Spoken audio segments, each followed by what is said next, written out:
जय Hind. Welcome to महा education industry by Deepak sir. Deepak sir स्वागत करता हूं आप सभी को एक ऐसे क्लास में। आज का हमारा क्लास का मेन टॉपिक है जो ब्रह्मांड। ब्रह्मांड क्या है, कैसे हुई उत्पत्ति ब्रह्मांड की हम आज देखने वाले हैं, और विस्फोटक सिद्धांत क्या है, बिग बैंग सिद्धांत क्या है। देखिए सबसे पहले आप समझिएगा ना कि जो ब्रह्मांड की उत्पत्ति है ना, देखिए ब्रह्मांड का जो उत्पत्ति है ना, हम ये कह सकते हैं कि जो ब्रह्मांड का अस्तित्वमान है द्रव्य और ऊर्जा, ब्रह्मांड का जो अस्तित्वमान है द्रव्य और ऊर्जा का सम्मिलित रूप को ही हम ब्रह्मांड कहते हैं। यानी जो हमारे ब्रह्मांड का जो खेल है ना, ये द्रव्य और ऊर्जा के ऊपर आधारित है और इसी पे सारा खेल चल रहा है। ब्रह्मांड क्या है, ब्रह्मांड की उत्पत्ति कैसे। सबसे पहले देखिए कि ब्रह्मांड में क्या है। देखिए ब्रह्मांड दो प्रकार के होते हैं। ब्रह्मांड कितने प्रकार के होते हैं? दो प्रकार के होते हैं। एक हम दृश्य ब्रह्मांड कहते हैं और दूसरा अदृश्य ब्रह्मांड कहते हैं। बाबू दृश्य ब्रह्मांड का मतलब होता है जिसे हम देख सके अपनी खुली आंखों से, और अदृश्य ब्रह्मांड का मतलब होता है जिस ब्रह्मांड को हम देख ना पाए। तो हम सबसे पहले बात करते हैं दृश्य ब्रह्मांड की। और दृश्य ब्रह्मांड क्या है, दृश्य ब्रह्मांड के बारे में जान लेते हैं। अब वीडियो में देखते रहे, हम वीडियो के बाद भी हम बताते रहेंगे, आप ध्यान से देखिए वीडियो को। देखिए बाबू दृश्य ब्रह्मांड में जैसे सूर्य, चांद, तारे, पृथ्वी, ठीक है ना, ये ग्रह, उपग्रह, धूमकेतु, तारे, उल्काएं, निहारिकाएं, मंडाकिनियां, प्रकाश वर्ष, गति, समय, गुरुत्वाकर्षण, ये सभी चीजें आती हैं।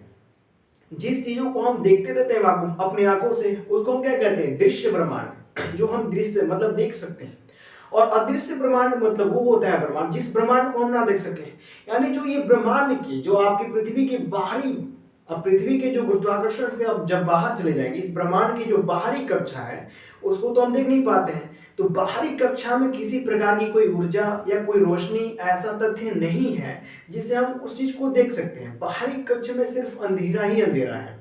यानी ऐसा समझ लीजिए ये क्या है, आपका मार्कर है और मार्कर और ऐसे खड़ा कर दिए, ये क्या है? बीच में ब्रह्मांड है, ऊपर हाथ है, नीचे हाथ है और बीच में मार्कर है, तो ये ब्रह्मांड है।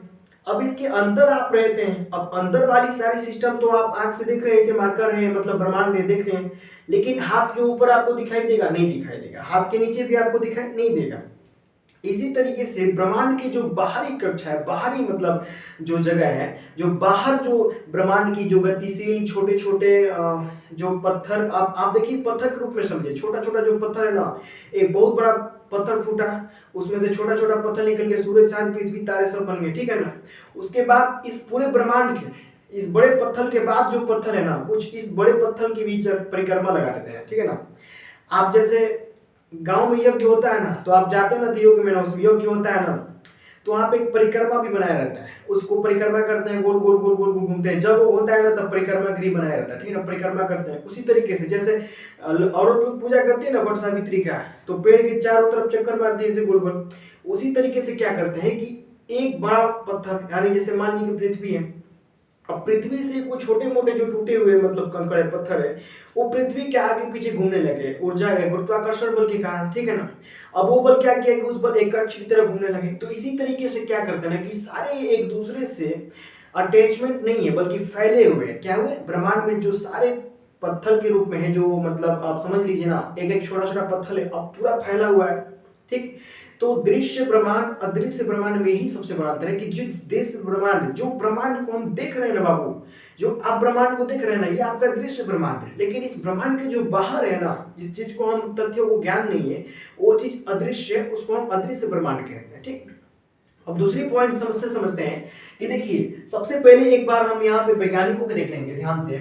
हमारे सबसे पहले जॉर्ज लेम्पेरे ने, देखिए जॉर्ज लेम्पेरे ने एक वैज्ञानिक है। जॉर्ज लेम्पेरे क्या है? एक वैज्ञानिक है। इन्होंने 1927 में बताया, जॉर्ज लेम्पेरे ने 1927 ईस्वी में बताया कि देखिए ब्रह्मांड जो है ना, एक महाविस्फोटक और बिग बैंग सिद्धांत से उत्पत्ति हुई है इसकी, ठीक है ना। ब्रह्मांड की उत्पत्ति एक बहुत बड़े विस्फोट से हुई है। लेकिन इसमें क्या होना कि जब ये वैज्ञानिक लोग इस पे सोच कर करके, रिसर्च कर करके, शोध करके, और जब अपना मत दे रहे थे नहीं है, उस वक्त कुछ और भी वैज्ञानिक इनके मत को काट भी रहे थे। ये कह रहे थे कि देखिए जब तक कोई प्रमाण नहीं मिल जाता कि आखिर ये विस्फोट हुआ है कि नहीं हुआ है, तब तक हम नहीं मान सकते कि ब्रह्मांड का विस्फोट से कोई लेना देना है। उसके बाद हम दूसरे वैज्ञानिक की बात कर लेते हैं। देखिए स्टीफन हॉकिंग, अब इन्होंने बताया कि देखिए अभी जो ब्रह्मांड चल रहा है ये बहुत नहीं, बहुत बहुत पहले से, यानी 14 अरब वर्ष पहले इसकी उत्पत्ति हुई थी। कितने पहले वर्ष? 14 अरब वर्ष पहले। लेकिन हम तीसरे नंबर पे देखते हैं कि देखिए ब्रह्मांड में मतलब यानी जो ब्रह्मांड के मामले में सबसे बड़े वैज्ञानिक थे, उनका नाम है सर आइजैक न्यूटन जो 16 से 43 से लेकर के और 17 से 27 तक इन्होंने ये परिभाषा देते रहे और तमाम प्रकार की ऐसी चीजें भी ब्रह्मांड के बारे में जानकारियां देते रहे कि देखिए ब्रह्मांड की उत्पत्ति ऐसे हुई है। ब्रह्मांड के बारे में इन्होंने भी बहुत सारे शोध किया। उसके बाद देखिए देखिए सबसे बड़ा चीज देखिए कि ब्रह्मांड में आज भी, ब्रह्मांड में क्या है आज भी सबसे बड़ा चीज है कि एक सेकेंड में मतलब हर एक सेकेंड में 120 होल पैदा हो रहे हैं। यानी आप वीडियो में भी देख रहे हैं किस तरीके से जो ब्रह्मांड जो है ना, इसके जो आगे और पीछे जो कंकड़ घूम रहे हैं उस तरह करते हुए जैसे ज्वार भाटा आता है ना, एक बार ऐसे आएगा पानी मुड़ जाएगा। आप पानी वाला भी देखेंगे ना, पानी में भी ज्वार भाटा ऐसे आता है, ठीक है ना। ऐसे एक तरफ से पानी घटेगा एक तरफ से बढ़ेगा, ऐसे मारेगा फटाक से ऊपर की तरफ चला जाएगा, ठीक है ना। या जैसे देखते हैं ना, ऐसे कभी कभी आप हवा में देखेंगे आंधी में ना, तो मिट्टी गोल गोल ऐसे घूम के ऊपर उठने लगता है, ठीक है ना। तो उसी तरीके से क्या हुआ कि हर सेकेंड में, हर एक सेकेंड में 120 होल मतलब 120 होल छेद हो रहे हैं, मतलब पैदा हो रहे हैं, मतलब इस तरीके से गड्ढा हो रहा है ब्रह्मांड में। अब उसके बाद हम देखते हैं दूसरा 5वां नंबर में, देखिए हर एक सेकेंड में 1200 तारे नष्ट होते हैं। कितने? ब्रह्मांड में हर एक समय हर एक सेकेंड में 1200 तारे नष्ट होते हैं। लेकिन खुशी की ये बात है कि उसी ब्रह्मांड में हर एक समय में 60,000, हर एक समय में कितना? 60,000 तारे जन्म भी लेते हैं। यानी वो ब्रह्मांड यही ब्रह्मांड है जिस ब्रह्मांड को देख रहे हैं कि एक सेकंड में 1200 तारों का अस्तित्व खत्म हो जाए। 1200 तारों क्या है? 1200 तारे क्या हो गए? नष्ट हो गए। लेकिन 60,000 तारे उसी एक सेकंड में फिर पैदा हो गए। अब देखिए क्या होता है, आप अपने ऊपर देखिए ग्राफ में कि यहाँ पे आज तारा हुआ है ना, कल यहाँ से नहीं यहाँ पे उगेगा। अब क्या होता है कि हर एक सेकंड में 1200 तारों का जो एनर्जी है ना खत्म हो जाता है। जो जिस चीज से ऊर्जा लेते हैं ना बाबू, वो ऊर्जा इनका खत्म हो जाता है चमकने का, जो इनके अंदर आग है जो जलता है। देखिए सूर्य आज भी जल रहा है, आपको पता है ना, पृथ्वी आज भी जल रही है। उसी तरीके से क्या तारे भी ना अपने आप को सिस्टमाइज करते हैं, ठीक है ना, ऊर्जा एक्सेप्ट करते हैं। और ये तारे क्या है, एक समय तक क्या करते हैं, एक समय तक अपने पास ऊर्जा रखते हैं, उस समय के बाद ऊर्जा को खो देते हैं। उसी तरीके से क्या है कि 1200 तारे हर सेकंड में अपनी ऊर्जाएं खोते रहते हैं, नष्ट हो जाते हैं। और उसी हर सेकंड में नए 60,000 तारे, कितने? 60,000 मतलब 60,000 तारे नए उत्पन्न हो जाते हैं। अब 7वां पॉइंट, लास्ट पॉइंट देख लीजिए कि अगर ब्रह्मांड की बात की जाए कि इस ब्रह्मांड में कितने तारे रह सकते हैं, कितने मंडाकिनी है, कितने मतलब आकाशगंगा, मतलब कुल मिलाकर कितने पिंड रह सकते हैं, कितने ग्रह रह सकते हैं, ठीक है ना। तो आप सकते हैं कि 60 मिलियन, 60 आप समझ रहे ना कि मिलियन बिलियन ट्रिलियन भी छोड़ दीजिए, सेक्सटिलियन है क्या, 50 सेक्सटिलियन ग्रह रहने का योग्य हो सकता है या है। समझिए ब्रह्मांड में एक साथ मतलब इतने तारे हैं कि पूरी दुनिया में उतनी आज तक जनसंख्या भी नहीं है जितना ब्रह्मांड में तारे मतलब ग्रह रहने की वहां पे जगह है आज भी।